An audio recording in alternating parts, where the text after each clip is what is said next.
Vamos aos destaques da edição de hoje, quarta-feira, 29 de janeiro de 2025. Algumas temáticas aqui que chamam a atenção na edição de hoje do Jornal O Dia, entre elas dados do número de trabalhadores resgatados em condição análoga à escravidão. Piauí resgatou 14 trabalhadores em condição de escravidão nos últimos anos. O destaque, inclusive, nós tratamos ontem aqui com o procurador do Ministério Público do Trabalho, Edno Moura. E ainda, prejuízos causados pelas chuvas podem ser indenizados, alerta advogado. Muita atenção você que foi vítima aí de uma árvore em cima de um veículo ou de algum outro tipo de prejuízo causado pelas chuvas, pelos fortes ventos. Há possibilidade de indenização em alguns casos, viu, João? Importante que as pessoas fiquem atentos para saber, de fato, se há esse direito e procurar também um profissional especializado para avaliar a situação de forma individual. Exatamente, Nathan. É interessante, principalmente a parte que você cita, que é uma questão individual, né? Cada caso é um caso. Obviamente que há circunstâncias em que não cabe esse tipo de indenização, há outros em que cabe sim, né?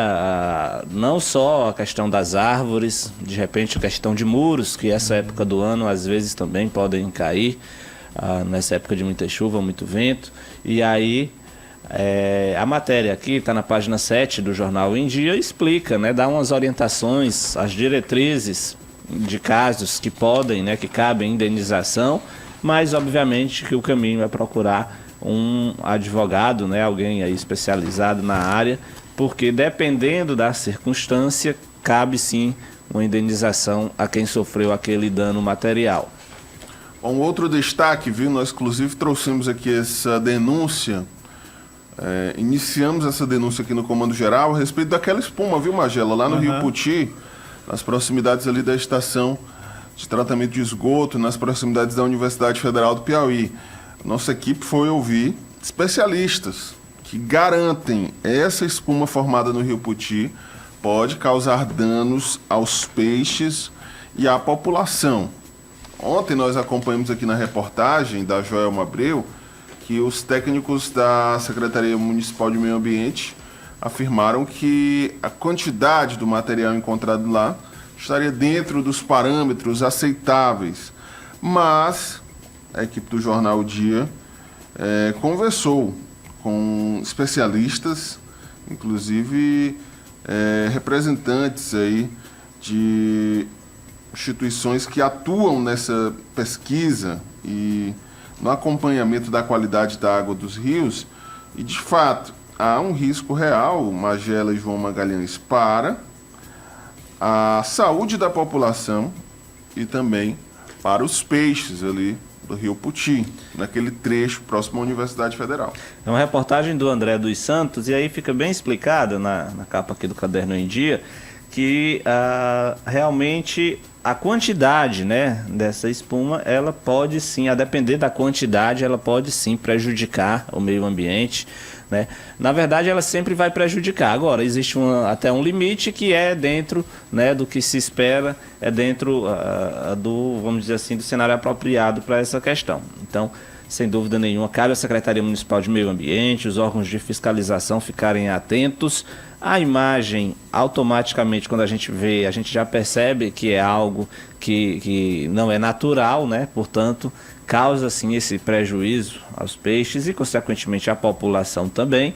Acredito que nenhum cidadão em sã consciência vai ter a coragem, vamos dizer assim, por exemplo, de entrar na água naquela região em que a espuma, né, como se diz no interior, está por cima. Então, é realmente algo que demanda a atenção das autoridades, esse acompanhamento, esse monitoramento, porque se a quantidade hoje, né, segundo a Secretaria de Meio Ambiente, está dentro dos padrões que a lei define, é uma possibilidade também deles ultrapassarem. Então, esse monitoramento precisa ser feito diariamente, até porque, principalmente nesse período de chuvas, é um problema que sempre aparece.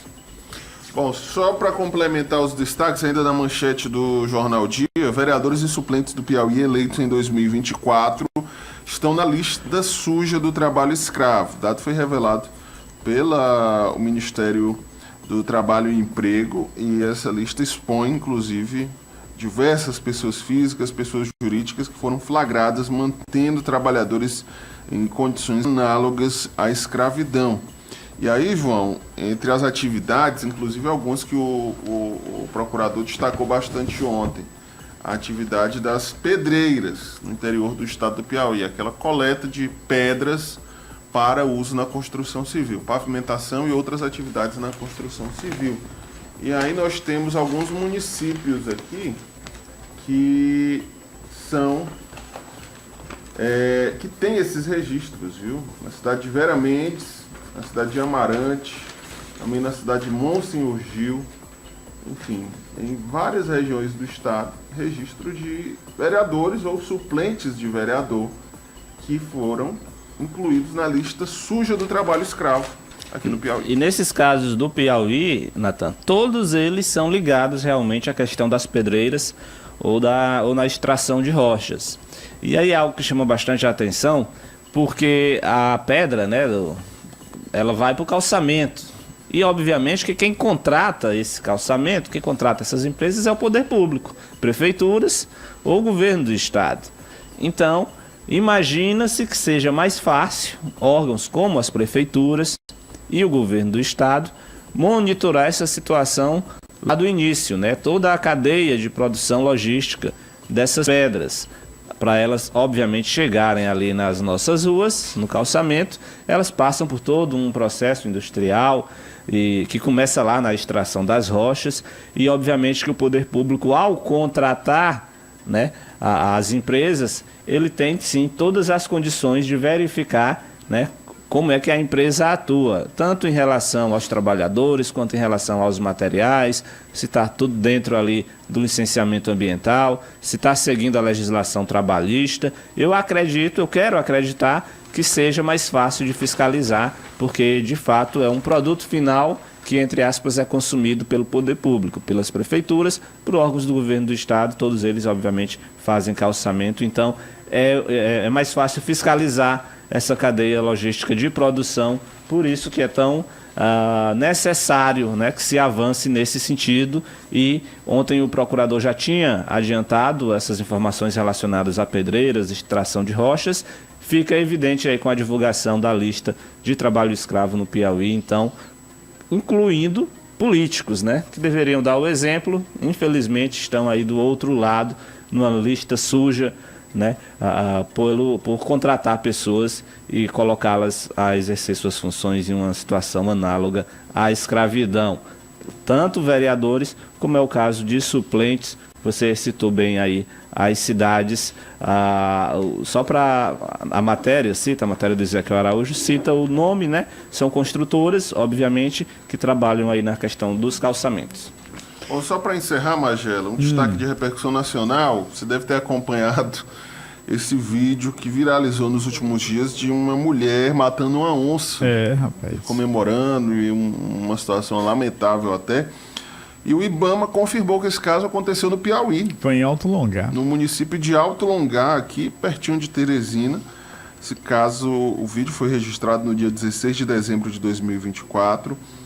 E foi um registro aí do momento em que essa mulher mata uma onça parda com uma espingarda. Inclusive ela comemora, acaba colocando os cachorros ali também para atacar a onça. Enfim, um vídeo que totalmente desnecessário, essa postura dela. E ela vai responder, viu? A multa pode chegar até R$20 mil, incluindo a multa por caçar a onça e também maus tratos, né? Então o IBAMA já identificou essa mulher e os familiares, e ela vai ser multada, né? Até onde eu sei, o que vai acontecer no máximo com ela é a multa, né? Porque, segundo eu vi uma entrevista, ela está fora do flagrante, enfim, mas as imagens não seriam um flagrante? Não seria, né, uma prova de que ela cometeu o crime? Aí, o bichinho, rapaz, a oncinha estava lá em cima da árvore, né? Era com medo dela, né? Não ia nem atacá-la, ou seja, foi lá mesmo só para praticar o mal. Segundo o Ibama, o crime ocorreu no dia 16 de dezembro, né? Quando eu vi o vídeo, realmente eu não imaginava que era no Piauí, muito menos tão próximo da gente, né? Cidade de Alto Longar fica, acho que 120, 130 quilômetros de Teresina. É praticamente aqui na região metropolitana de Teresina. Infelizmente, um crime ambiental que é mais comum do que se imagina, né? Infelizmente, é um crime ambiental que é muito comum, principalmente em regiões, né, em volta de fazendas, as pessoas que criam gados, enfim, acabam vendo a onça, obviamente, como um animal que ataca e em alguns casos a caça dela é muito comum. No vídeo em questão, obviamente, está bem claro que foi o contrário, né? A mulher que realmente saiu atrás do animal, que estava na natureza, estava no seu habitat natural. Então a gente espera que, obviamente, a justiça atue nesse sentido e que fique o exemplo, né, da questão das infrações ambientais. São multas altas, né? Podem ser consideradas altas para uma pessoa física e que, sem dúvida nenhuma, com certeza, deve refletir em alguma ação, em alguma atuação do cidadão.